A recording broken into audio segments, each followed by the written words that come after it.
right. So, a little bit about MEFA. For those of you who aren't familiar with MEFA, MEFA is a quasi-state authority here in Massachusetts. We were actually created in 1982 by colleges and universities who lobbied our state legislature to create a low-cost loan program. And since then, we've gone on to offer additional products like refinancing and savings plans, as well as one of our biggest programs that we offer here at MEFA, guidance and education families, school counselors, and college administrators. So we do everything across the board for anybody who's looking at college enrollment.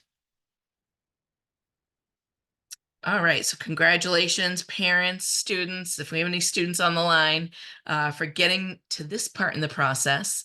We know that the admissions process can be stressful on the whole family. It's an exciting time, but there's a lot of emotions going into it, not to mention the financial impact on your family that we're going to talk about today.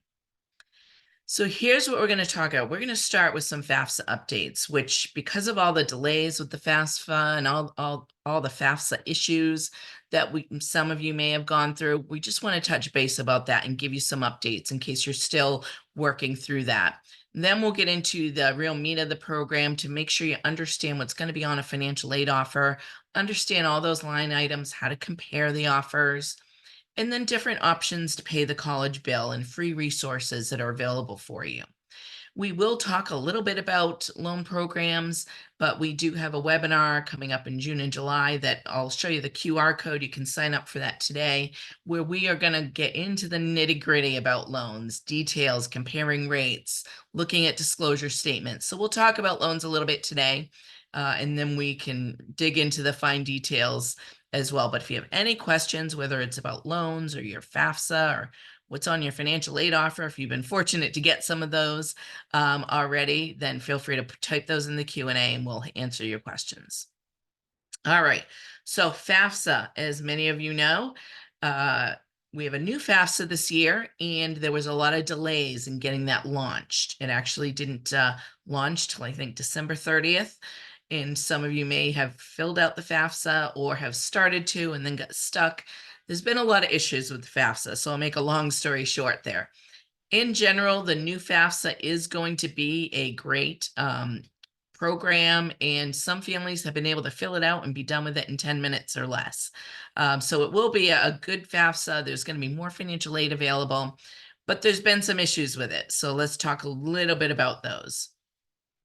So colleges, your state agencies, and here in Massachusetts, OSFA is a state agency, and any scholarship organizations that need FAFSA info will start receiving that data from the FAFSA you submitted sometime soon in the next week or two. We don't know yet. The federal government said first half of March. Well, we're in the first half of March. We did hear that some beta colleges have gotten a couple of FAFSAs just to test. So we're getting closer to when all the FAFSAs will start to be processed. But what we've heard from the Federal Department of Education is that they're going to be starting to process the online FAFSAs first. So the first ones that came in will be the first ones that get processed, and they'll be doing them in batches. So even if the first FAFSAs start getting processed next week, yours might not get processed, for another few days or another week. We don't know exactly the timing, but they are going to start getting processed soon. So the feds have said that online FAFSAs will be processed first. So if you're thinking, okay, well, I ran into some glitches with the online process, I'll fill out a paper FAFSA. We don't recommend switching programs and doing the paper because they're going to be processed last after all the online FAFSAs. So you're not really getting ahead of the game by filling out the paper FAFSA. So even if you have had some issues, stick with it. MEFA's here to help you with that as well. All these glitches will be fixed. So students will get an email from the Federal Department of Education informing them that their FAFSA has been fully processed and that your FAFSA information has been sent to the schools and the state you reside in that's listed on your FAFSA form. You'll know that your FAFSA has been processed once you get a FSS, so a FAFSA submission summary. It's an email. You'll get that through email. That will be your indicator that, all right, good news, my FAFSA's been processed, and now I can make corrections. And for some of you, you might not have to make any corrections. For some of you, you got stuck on the first couple questions and it's been in limbo because nobody has been able to make any corrections on their FAFSA since it launched in late December. But now that FAFSAs are being processed, then you'll be able to make any corrections. So it's been a weird season for the FAFSA. Next year, hopefully it'll be a little bit better. So once yours is processed, you'll get that FAFSA submission summary online, and then you can go in and make corrections. Now, once you get your FSS, your submission summary, and you've made your corrections, don't call your college or university right away asking, when am I going to get my financial aid offer? Keep in mind that once your FAFSA is processed, it still has to get to the school and they have to process that information, create a financial aid offer for you, along with thousands and thousands of other students who are also in this backlog jam of not having their FAFSAs processed yet. So it is a unique timeline, but give the colleges a little leeway before you ask them for your financial aid offer. Now, some of you may have filled out the CSS profile form in addition to the FAFSA. Many of those CSS profile schools have been able to give an estimated financial aid offer because they have a lot more information on that CSS profile form, so they can run some good estimates. But some schools are only using the FAFSA for their financial aid offers, so they can't give you anything until they get your FAFSA processed and have a little bit of time to do that. So just keep in mind to think about the process this way. Normally, in a normal year, colleges have from October through now to be processing FAFSAs for all of their incoming students and even returning students. And now they have to do all of that work in a period of literally weeks. So they're going to be working diligently to get that done. So just give them a little leeway before you give them a call. Of course, if you have any questions, you can give the college a call, but just know that there's going to be a little bit of time needed before you'll get your FAFSA. Now, regarding deadlines, some schools have extended their financial aid deadline knowing that FAFSAs are having difficulty in the processing in the timeline. Some colleges have even extended their enrollment deadline. So typically in a normal year, May 1st, you have to deposit by then at one of the schools a student was accepted to. But if you don't have financial aid offers in hand or all of them in hand, you can't really make that decision yet. So some of those schools some schools are extending that deadline to maybe May 15th or maybe even June 1st. And so that might be on their website, and they may be considering extending deadlines. Some have said they're considering it. So they're really, waiting on the timeline to see when they start getting all their FAFSAs in to know, do we even need to extend this? So just keep an eye on that and just know that some of these deadlines might be extended. Now, regardless of whether a deadline is extended or not, a lot of the profile schools are not extending deadlines because they have enough information to send you at least an estimated financial aid offer. But some do need a little bit more time, so they know that you haven't been able to update your FAFSA. You may have made a mistake and you need to go in and fix it, or you had trouble signing it, so you couldn't submit it. All kinds of weird problems have been happening this year. So just know that you can take a screenshot of your submission if you need to meet a deadline. Just do your best, get the college what they can if they are holding you to a deadline, as well as any scholarship providers, local scholarships that are looking for your student aid index number to determine scholarship opportunities. They may not be aware of these problems with the FAFSA and the delays. So just, let them know you've submitted it, try to get an extension if needed. But most colleges should be pretty flexible with these deadlines, knowing about all the delays. Okay, now for community resources to help you with FAFSA, we actually just did one last night. We had a FAFSA night. Jennifer and I were on there helping some families with their FAFSA. And there's 2 more, as of right now, 2 more coming up in April and May. Now, we just had a meeting this morning about the April 8th FAFSA day, and we're going to be planning some programming in April, webinars through MEFA, maybe even teaming up with FAFSA Day particularly on April 8th, to help families fix their FAFSA and make corrections, knowing that a lot of you haven't been able to do that and you might need some help there.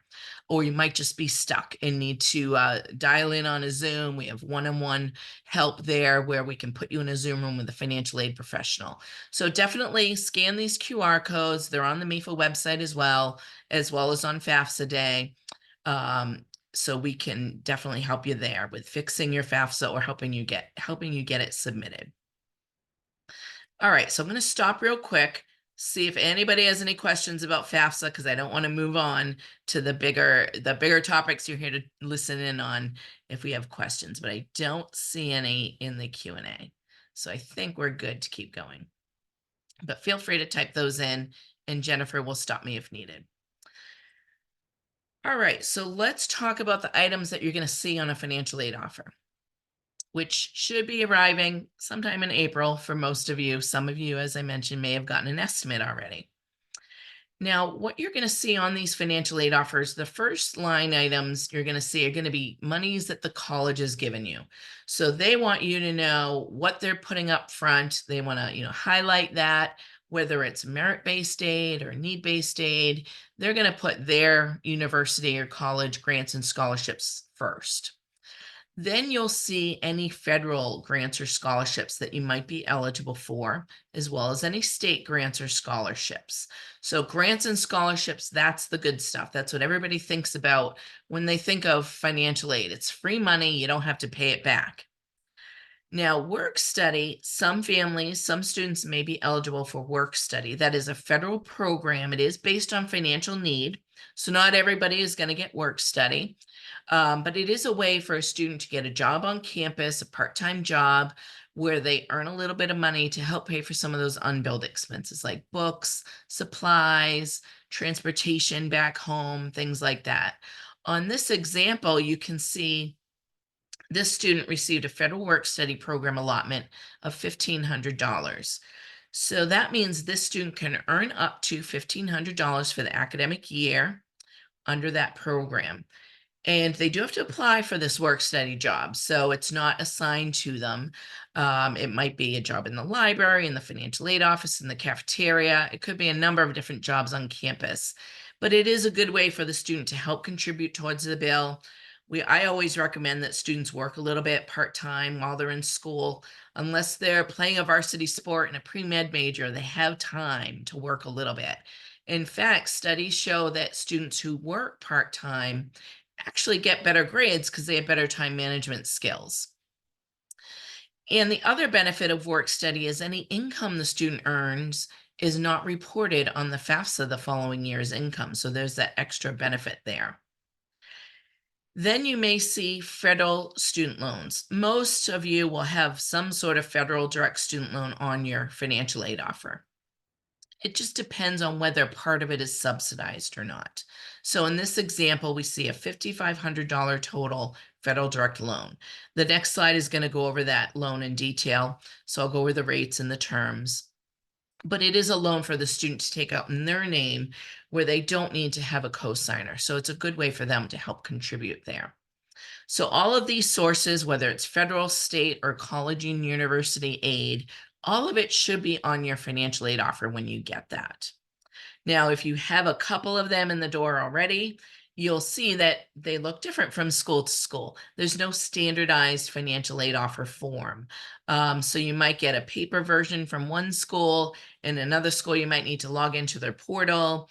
And, one school might lay out exactly what you owe after the cost minus aid is determined. And some schools might not even provide the cost of attendance on the financial aid offer. So it really runs the gamut of everything that I've seen. But regardless, you will have to accept all or part of the financial aid offer by the school's deadline, which typically is May 1st. But as we know, some colleges are going to be extending that or will be flexible to make sure that you have all the financial aid offers in hand so you can make an educated decision based on those finances. A couple questions here, Jennifer? Yeah, we had a couple good questions come in All right, that I let's thought talk everyone about would it. want to hear. So here's the first one. Will colleges send a financial aid offer communication even if there is no additional aid offered besides a merit scholarship that was already communicated in the acceptance letter? Oh, you're on mute, Steph. Yep, that's a good question. Sorry, I was coughing.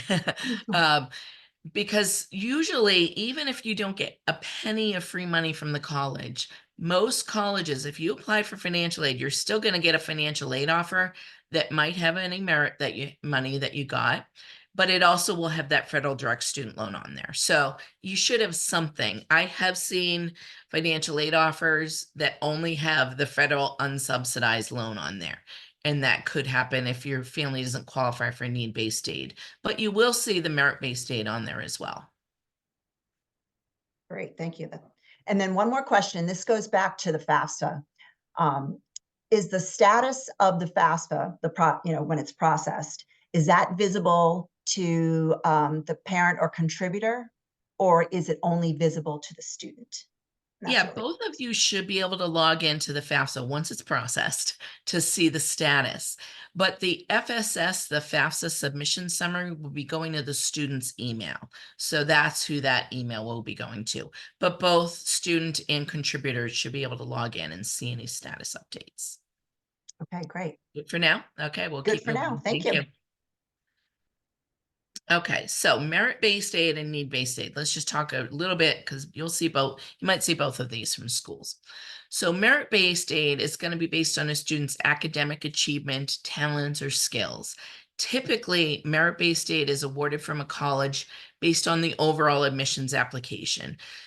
Yes, we see athletic scholarships, artistic, music scholarships, but those are much fewer and farther between. Most of the merit-based aid is given based on the overall admissions application.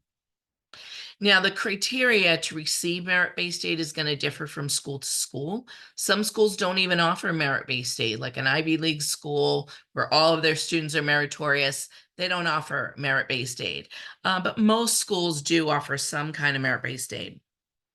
It's just a matter of whether you received it from that school or not and how much you got. Even within a college, they may have different levels of merit-based aid with different criteria. So the higher the amount, that might mean the higher the GPA requirement that the student needs to maintain to keep that merit aid. So it is important for the student to know that if they got a merit scholarship, you'll hear about that from the admissions office. They're the ones that determine that it is part of their contribution towards the bill to maintain that GPA, keep their grades up, to keep that scholarship. Because if they lose that scholarship, there could be a big hole in the bill next year when you're going to pay that, or even next semester. So typically there's a minimum GPA. Sometimes it might be based on the student's program. So if they're an engineering student, they get an engineering scholarship and they decide they want to be a social worker, they might lose their scholarship. So you do want to know in the fine print what the criteria is to maintain that scholarship. Now, on the other hand, you have financial need-based aid.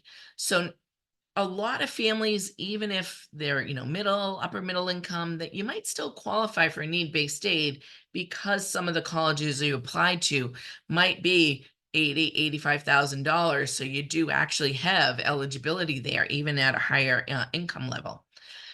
So need-based aid is awarded based on your family's financial aid forms that you fill out, all your financials, whether it's a CSS profile and the FAFSA.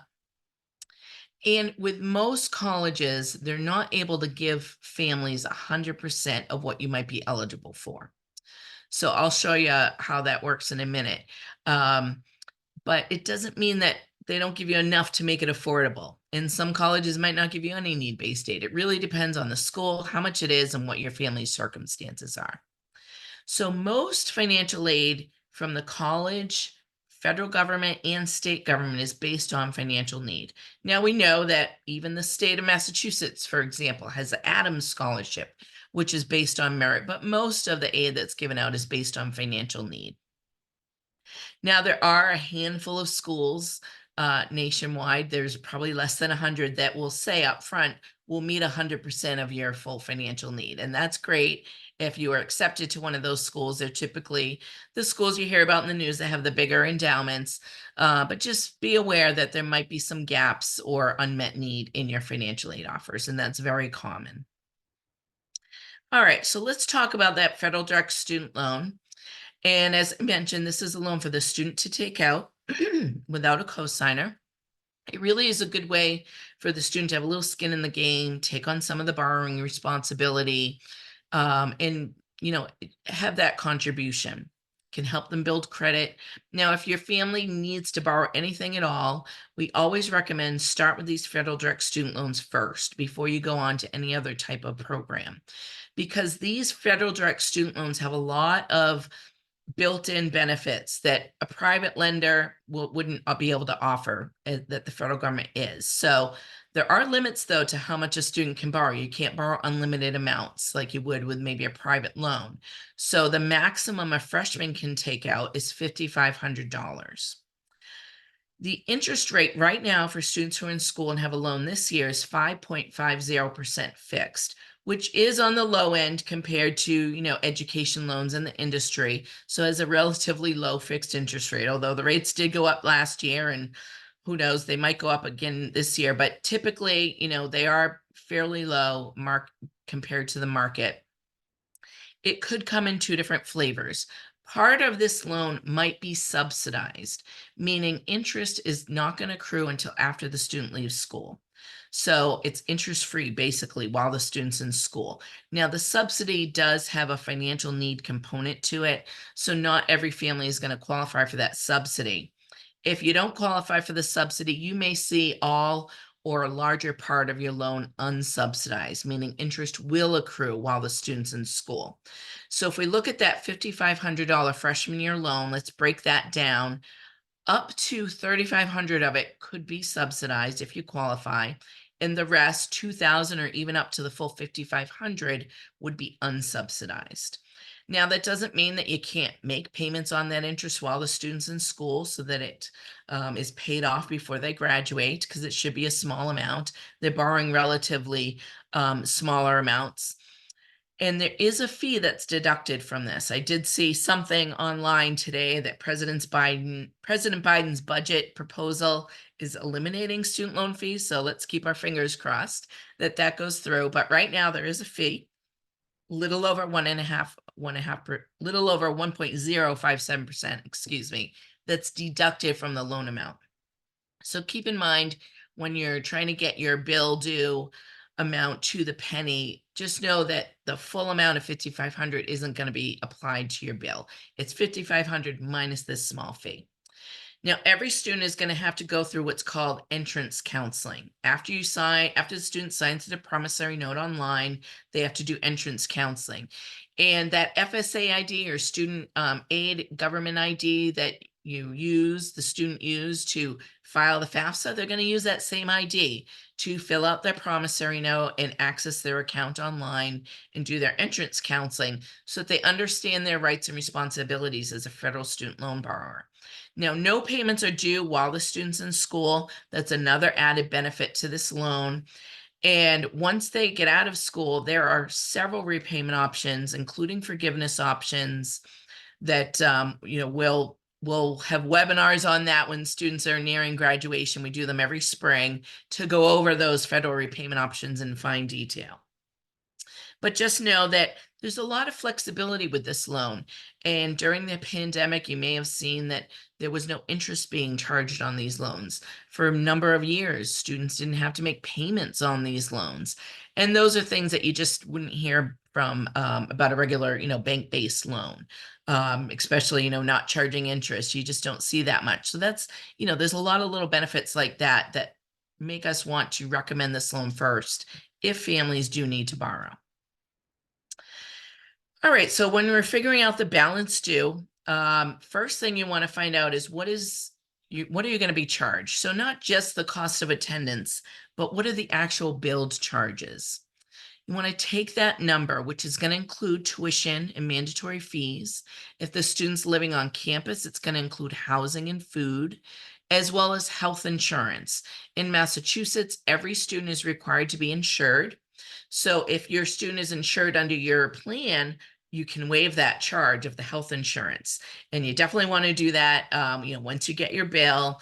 Don't wait till the fall because you might be stuck with that charge, which can be, over $2,000. So if you have health insurance, you don't need to buy the school's plan. So you want to take those billed charges, deduct whatever your financial aid offer amount is, including the enrollment deposit, which will be deducted from your first fall semester bill. Whatever's left over, that's what you owe. Now, there are going to be additional unbilled expenses like books and transportation, and your financial aid offer is calculated based on that bigger cost of attendance amount.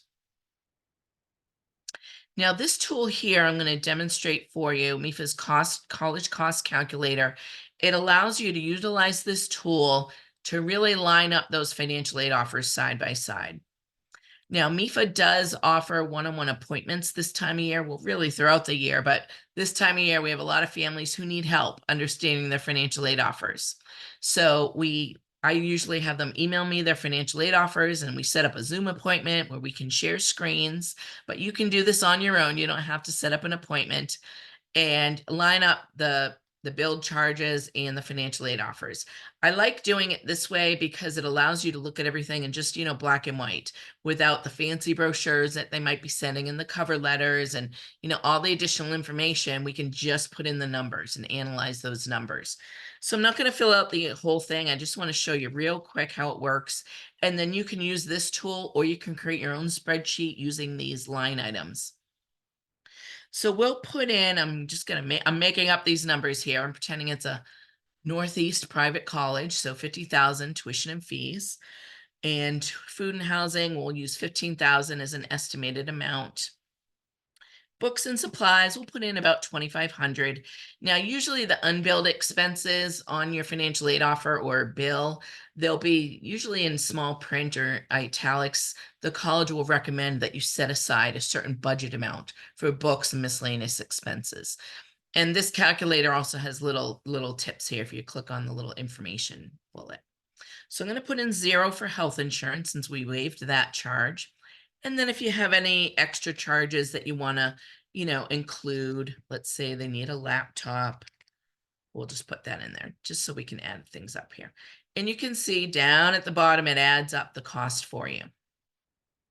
Now we're going to put in our financial aid. So we want to put in our gift aid first, our free money. Even though loans are financial aid, work study is financial aid, we want to think about it separately because you have to pay a loan back, whereas the grants and scholarships are free money.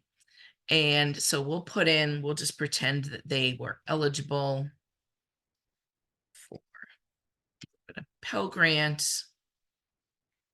federal SEOG grant, which is another need-based grant. Let's say they got a Mass grant from the state of Massachusetts as well.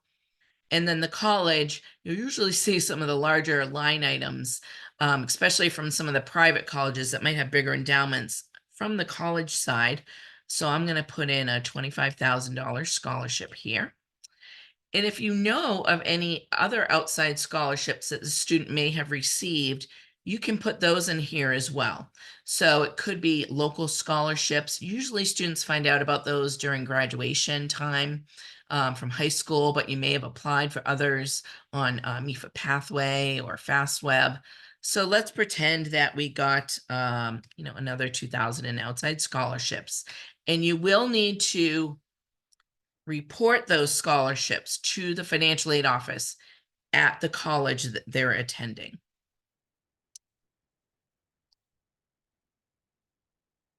So let's pretend this is the Boys and Girls Club scholarship. Then we're going to put in our federal direct student loans. So let's pretend we got the full subsidized amount. So we add those up, we have 5,500.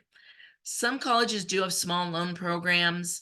We have seen some colleges package or put in a financial aid offer, a federal plus loan, which is a federal parent loan. That rate is well over 8%, and there's an over 4% origination fee. Rates much higher than the MEFA loan that we offer. And it is not financial aid. The federal plus loan is an option to pay the bill. So if you see a federal plus loan in a financial aid offer, you can really just kind of mentally cross that out and add that to the balance, then figure out how you're going to pay your balance due. And it might be with a plus loan, but it might be with a number of other different resources that we're going to talk about today. So I'm just going to leave that one blank there. Now let's say we have a work study award of 1,500 that can go towards that laptop expense that we need. And then if you have saved, or if you have a payment plan that you are setting up, we'll talk in detail about that in a minute. Then you can put that in here too. So let's pretend you have a MEFA U fund and you save $20,000. So you want to put in, you've decided you're going to do 5,000 a year for 4 years with that $20,000 that you saved. So when you add it all up, the calculator does the math for you, that almost $70,000 cost, which can be a little overwhelming. Once you start chipping away at it by adding in that financial aid and any federal loans and other resources, now we're looking at a balance due of almost 22,000, which is a little bit easier to stomach than almost 70,000. And what's nice about this calculator or a spreadsheet, you can do it this way. Once you start adding in the other schools, you can see across the board, what is each school charging me for tuition and fees? Who's giving me the most free money from the college? Who's packaging that expensive federal plus loan? Things like that. So you can really compare them, not just the net result, but the overall line items. So that's why I love this tool, because it really allows you to analyze that financial aid offer and all the detailed line items. So once you've gone through this exercise, you want to find out, well, what's the bottom line that I owe at each school, and can I even afford it? There might be some where you can easily cross it off the list because it's just out of your family's financial reach comfort zone. But some of them might be a difference between 1,000 or two between schools, and it might not be that big of a difference. And it's really nice to be able to compare them that way, to figure out, well, what can we afford? How much are we willing to borrow? If you have other younger children coming down the line that you might need to help out with either borrowing or savings, how are you going to do that? You really want to plan for 4 years of school, not just 1 year. It is an annual process. The financial aid you have to apply for each year. If you're borrowing, you need to do that each year, but you want to plan out 4 years. If the student's thinking about graduate school, if they're a pre-med major or English major going into law school, we know they're going to be borrowing for graduate school as well. So you want to be thinking about that so that the student doesn't over borrow as an undergraduate, and make the decision that makes the most affordable sense for your family. At the end of the day, it really is, for most employers, it's more about what did you do with the degree, not necessarily what school did you get it from. But we know that students have their dream schools, and parents want to help students meet those dreams. So you might be looking at a bill that might be out of your comfort zone, but hopefully we can help you make the numbers work. All right, so I don't see any questions in there, so I'm going to keep going, Jennifer, but stop me if you need me to. So let's talk about, once you figure out the net price, how are you going to pay for it? First thing we want to look at is the free money. So private scholarships, any outside scholarships, the college will award you their scholarships typically through the financial aid offer. Occasionally, there might be departments within the school that the student's looking at that might have another scholarship that you can apply for. But local scholarships really are the way to go to try and maximize the time the student's putting in with the applications and the net result. Typically, because the student's applying locally, they're competing against less students, usually students in their own community. And also, some students don't want to create another essay for a scholarship application. So those scholarships that require an essay have less students applying, so therefore less competition. So you really want to kind of think about that. If you can only get the student to work on scholarship applications for a couple hours, start with the local ones first, and then we can move to any online searches. We never recommend that you pay anyone to find scholarships for you or to apply for financial aid. This should be a free process, except for that CSS profile, which I know everybody had to pay a little bit for. But there are online search engines. So if you can get the student to hang in there and put in a few more hours of scholarship searches, MEFA Pathway, which is MEFA's college and career planning tool, College Board, FastWeb, those are all reputable search engines, where you're basically putting in demographic data, and it will send you emails, send the student emails of scholarships they might be eligible to apply for. Now, keep in mind, these online search tools are usually nationwide search tools, so there's a lot more competition for those. But go for it. At this time of year, this is when I hear from parents particularly, Where can I get more scholarships? Where can we apply for more scholarships? Once they get their financial aid offer and realize we need some more free money. So keep an eye with MEFA. We'll have our social channels at the end here. So you can follow us on, all our social media channels to get scholarship alerts. We're always keeping tabs on anything that's new coming down the pipeline. Then you may have saved. And so some families have saved, some families just have not been able to afford to save, and that's okay. And most families have not been able to save 100% of what they need, and that's okay too. I do hear a lot from parents this time of year that, geez, I wish I had saved more, and they're beating themselves up because they weren't able to save. And you just have to kind of give yourself a little credit for getting to this point and doing the best you can, and just go forward with whatever resources you have. And maybe if you have a younger child, maybe you can start putting a savings plan together for them. But 529s are where a lot of families have saved. MEFA has one, the state of Massachusetts, it's the U Fund. So some of you may save through the U Fund. We have the U Plan prepaid tuition plan. But you may have, old savings bonds from when this child was, their christening or their first birthday. Maybe grandma, grandpa, aunt or uncle is saved in a U Fund, and they're going to help contribute towards the bill. Just try and dig up all those resources, see where the savings are and who might be able to help out. And try to figure out, well, how do we want to utilize that? Figure out how much you have and then decide, do we want to use it all the first year and maybe not have to borrow the first year or two? Or do we want to spread it out over all 4 years? It really depends on your financial situation. And MEFA can help you with this, analyzing all these numbers and creating a plan to pay. So if you did save through the Massachusetts plans, the U Plan or the U Fund, the information is right here. So feel free to give us a call if you have a U Plan and you want to find out how much those certificates are worth, either at a participating school or if you need to cash out to a school out of state. Give us a call. We can help you figure that out so you make that decision on where to deposit with that information in mind.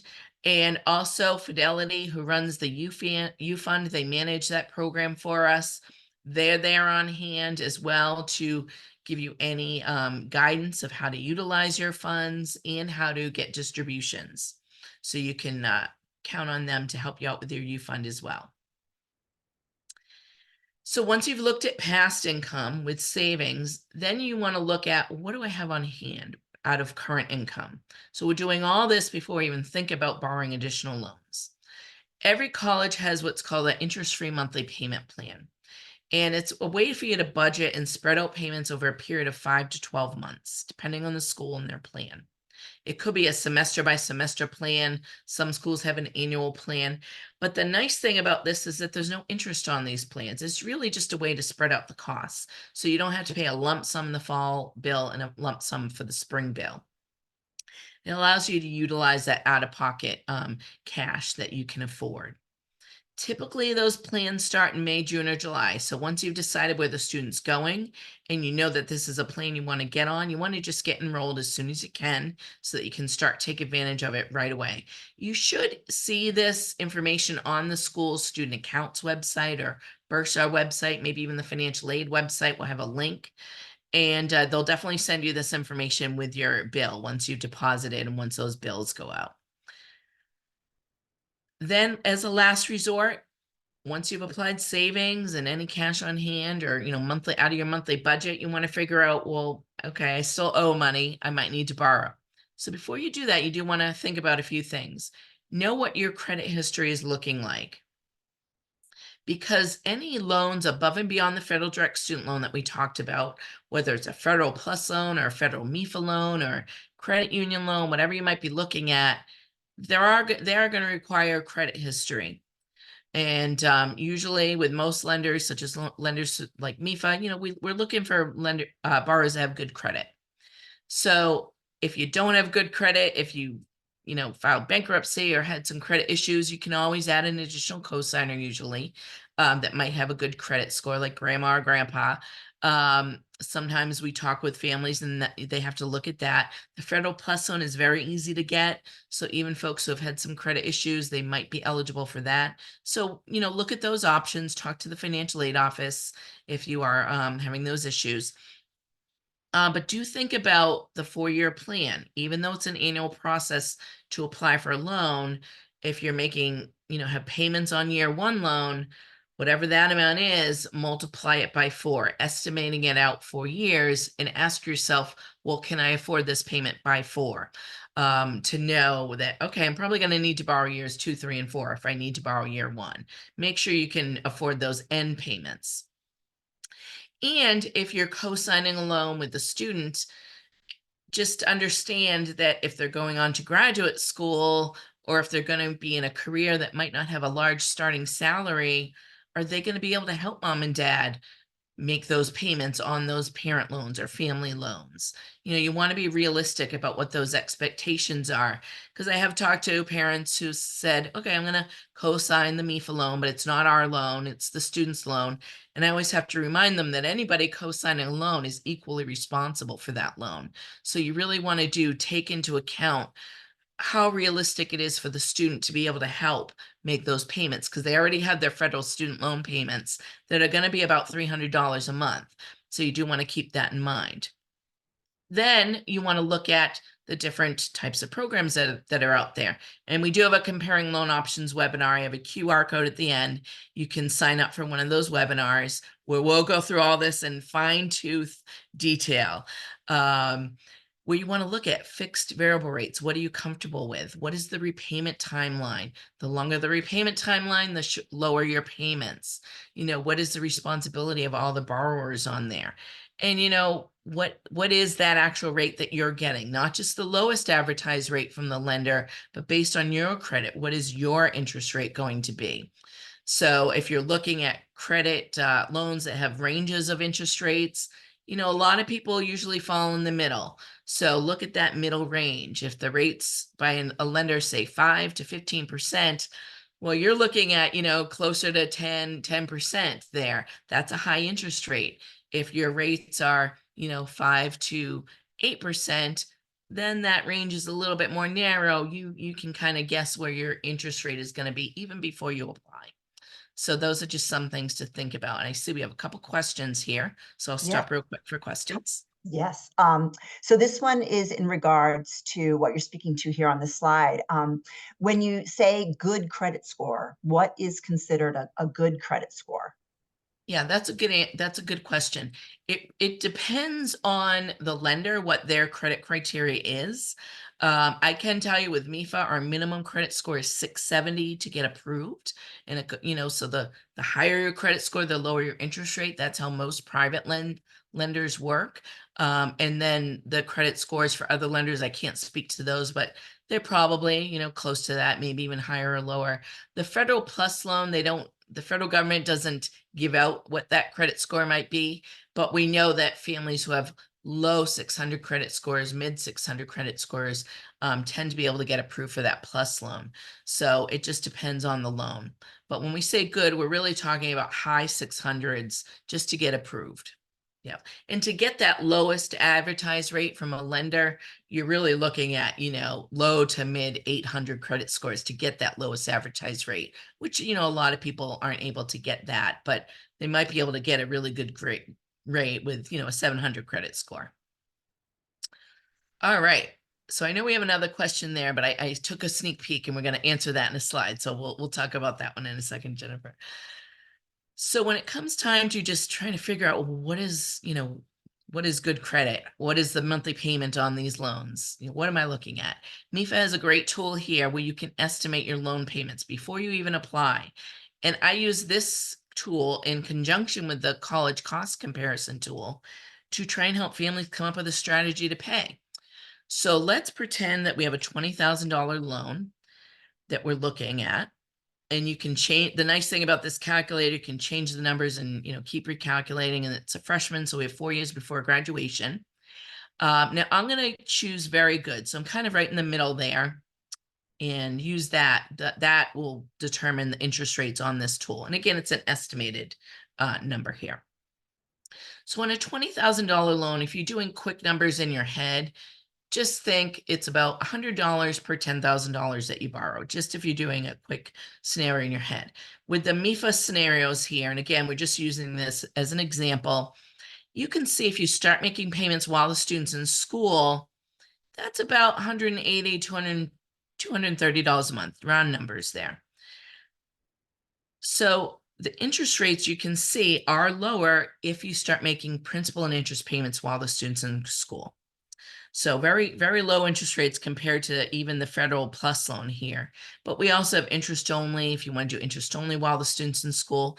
And some families need to defer payments. They might have multiple kids in school and their affordable monthly payment is 0 right now. So we have deferred options as well. So you can see the rates do go up as we push out payments. If I did exceptional credit, that will show the lowest interest rates here. So you can see our rates start at 5.35% and they can go up with the lowest scores. So from that, once we've determined, what those monthly payments are, and I like that tool when I'm working with a family because we can say, they'll say, okay, 20,000, what if I use 5,000 of my savings and I only want to borrow 15,000? Then I can run those numbers and show them, okay, you're saving this amount in interest just by borrowing 5,000 less. So that's the kind of exercise you want to be doing.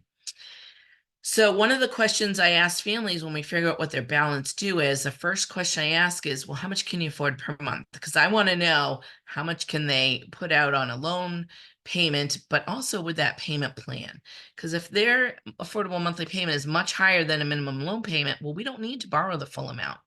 So let's look at this combination strategy. Let's say we owe 20,000. Student worked over the summer, so they're going to put $1,000 towards the bill.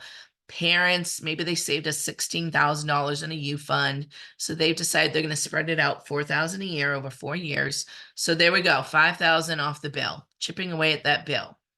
And this parent has said, I can afford $600 a month. So much higher than that minimum loan payment of about $200 on a $20,000 loan. So they're going to do $500 a month on a $5,000 payment plan. So they haven't been able to get away with no borrowing at all, but they've at least been able to chip their bill in half, cut it in half before they've looked at borrowing. So then we do have to borrow 10,000 in this example at $100 a month. So between the payment plan payment of 500 and the loan of $100 a month, there's our $600 affordable payment. Now, if they said, oh, I can afford 2,000 a month, then I would say, okay, you can put it all on a 10-month payment plan at 2,000 a month and you don't have to borrow it all. But that might be a little too steep for most families. All right, so let's talk about what's next. Once you've figured out your strategy. Now, some families, given this year, we've had so many issues with the FAFSA, you may not have been able to file the FAFSA yet or had trouble submitting it. So just try and submit it as soon as you can so that you're meeting those financial aid deadlines. The deadline to be considered for state aid in the state of Massachusetts is May 1st. I have not heard that deadline is going to be extended. So we're going with that deadline until we hear otherwise. So just keep that in mind. Federal aid is, including direct loans, is available throughout the year. And then many colleges, their financial aid deadlines have passed, but they're probably going to be pretty flexible. Payment plans, anybody can use those. There's no credit check required. And really, anyone can apply for private loans. If I use MEFA as an example, it doesn't have to be the parent. Sometimes it's parent and a godparent or something like that. It's really more of a family loan. So you can look at those options as well. But we do recommend to apply for financial aid. Maximize what you can there. Even families that might have higher incomes, I say apply, even if you just use it to get that federal student loan. It's worth the effort. So if you haven't applied for aid, definitely get that in. Now, let's look at the timeline. We know this timeline might be a little off kilter this year, so don't hold me to these dates because we know that it's shifting deadlines this year. But you want to make the enrollment deposit at the school the student's going to be attending by their deadline. Typically, it's May 1st, might be a little bit later, May 15th or June 1st, depending on the school. Now, typically that fall semester bill is sent in June or July. We have heard from some colleges that based on timing of when they finally get the FAFSAs, they may even need to extend bill due dates. So keep an eye on all of that. But the bills are usually due about 3 to 5 weeks after you get it. And you'll get half the bill for the fall. In the fall, you'll get that in the summer. And then the other half of the school year for the spring semester, you'll usually get that after Thanksgiving, due around Christmas time. And if you do need to apply for a loan, not the federal student loan, but any additional loans, give yourself a good 2 weeks before the bill is due. Now, realistically, if you're applying for a MEFA loan, it's an instant credit decision. You can get everything done in less than an hour. But what if, you have a freeze on your credit report, or there's an identity theft or something, that you weren't expecting on your credit report is on there, and it can delay things a little bit. You don't want to be doing this the day before the bill is due. So give yourself a little wiggle room there. With MEFA, you can apply anytime after April 1st. Now, some students may have been on the wait list. You may be on the wait list. So this policy runs the gamut from school to school. Some schools have very long wait lists and they never accept a student off of it, especially the more competitive schools. Now, I did have a friend last year that got off the wait list at a very competitive school, and we were actually surprised by that. And that school met their full financial need, which was great. She lost her deposit at the other school she was thinking about going to, but it was worth it for them. So just remember that if you get off the wait list and you decide to go to that school, but you've deposited elsewhere, you will lose that deposit, which could be, a few $100, $500. Some schools don't give financial aid or give minimal financial aid to students who come off the wait list. So if you're holding out hope for that wait list, just find out what their financial aid policies are. Because if the school costs, $80,000 and you're not going to get any financial aid from that school, even if you get off the wait list, you want to know that now, because that might make that decision easier.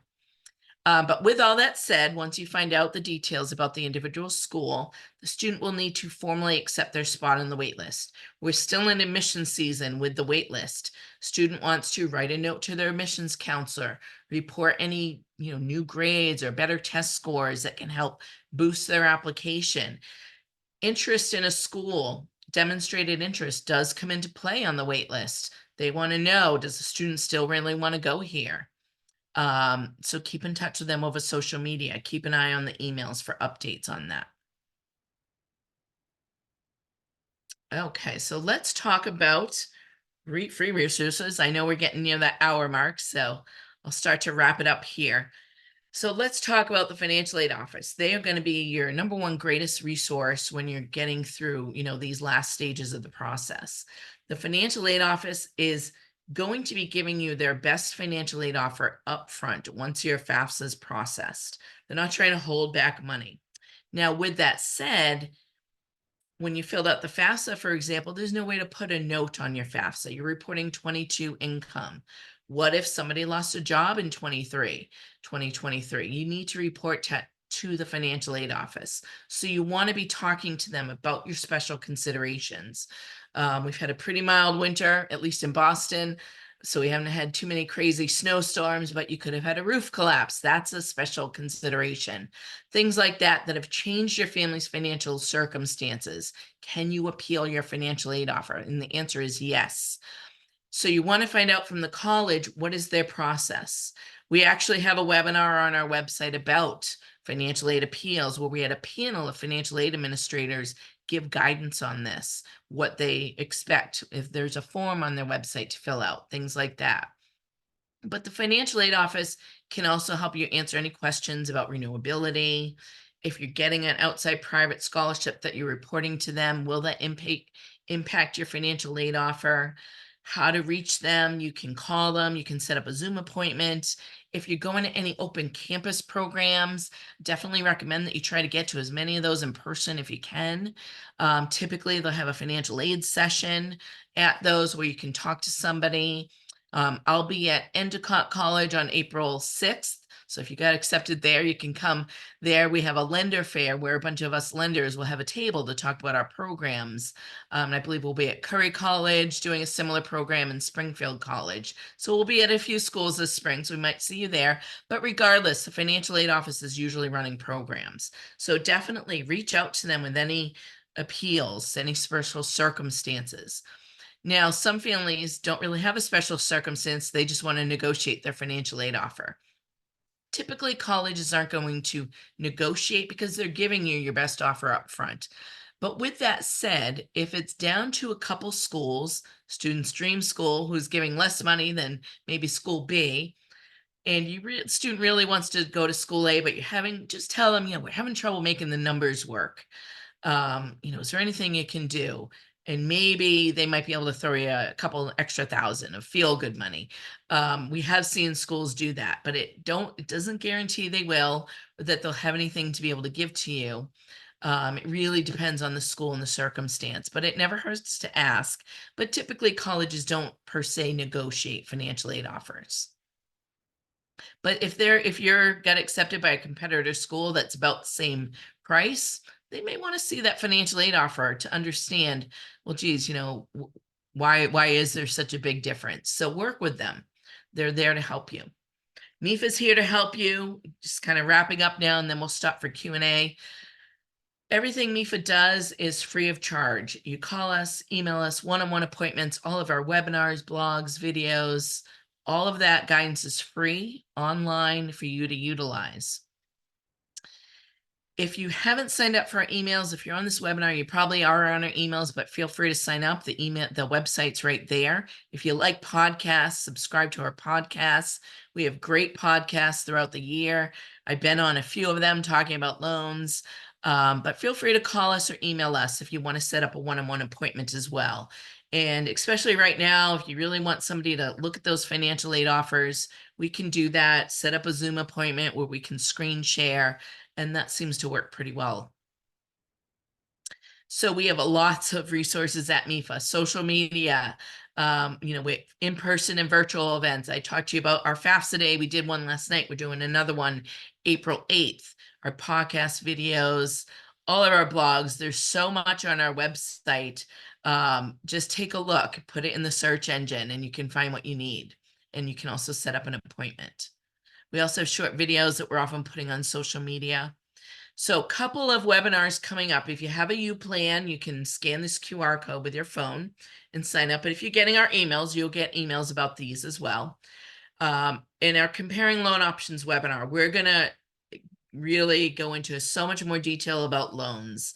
And that'll be really helpful. If you need to borrow, we recommend that you join that webinar, because we'll be walking you through. I'm going to walk you through disclosure statements, so you know all the buyer beware things that you need to look at when you're comparing loan options. Here are our social media channels, and we're going to open it up for questions. And I'm happy to go back to the QR codes if anybody needs to. So with that said, if anybody needs to jump off, if you're done with your lunch break, just a reminder that we're going to email you this recording with the link to the slide. So you'll have those QR codes and websites and social media channels and all that good stuff.